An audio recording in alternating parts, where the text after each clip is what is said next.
Italy প্রবাসী এক ভাই আরেক ভাইকে মেরে ফেলছে টাকার জন্য না, ফ্যামিলিগত প্রবলেম। তিনটা মহিলার জন্য দুইটা প্রবাসীর জীবন অনিশ্চিত হয়ে গেছে এখন।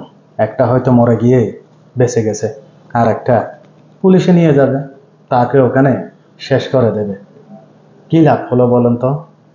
প্রবাসীদের স্ত্রীরা, প্রবাসীদের মায়েরা ঘরের মধ্যে কিছু একটা হলে হুটহাট করে প্রবাসীকে বলে দেয়, তোমার মা এটা করছে, মা বলে তোমার স্ত্রী এটা করছে। প্রবাসীরা এগুলা মাঝে মধ্যে সহায় করতে পারে না। এটার অন্যতম কারণ হচ্ছে প্রবাসীরা এমনি কাজের মধ্যে একটু চাপে থাকে, বিদেশে প্রেশারে থাকে, টেনশনে থাকে। সেই ক্ষেত্রে যদি ফ্যামিলির মানুষগুলা যদি এইরকম চাপগুলা দিয়ে থাকে, এইরকম কষ্টের কথা বলে থাকে, তখন ওই প্রবাসীরা সহায় করতে পারে না।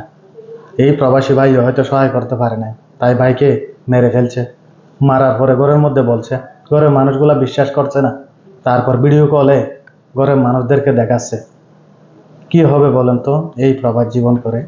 এইরকম ফ্যামিলির মানুষদেরকে আমি একজন প্রবাসী হিসাবে ধিক্কার জানাই। এছাড়া আমার আর কোনো ভাষা নাই। প্রবাসীরা আপনারা একটু ধৈর্য ধরেন, একটু ধৈর্যশীল হন।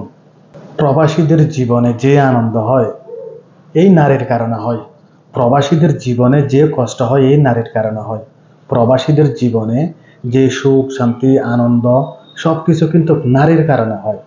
আর এই নারীর কারণে কিন্তু প্রবাসীরা ভালো থাকতে পারে না প্রবাসের মাটিতে।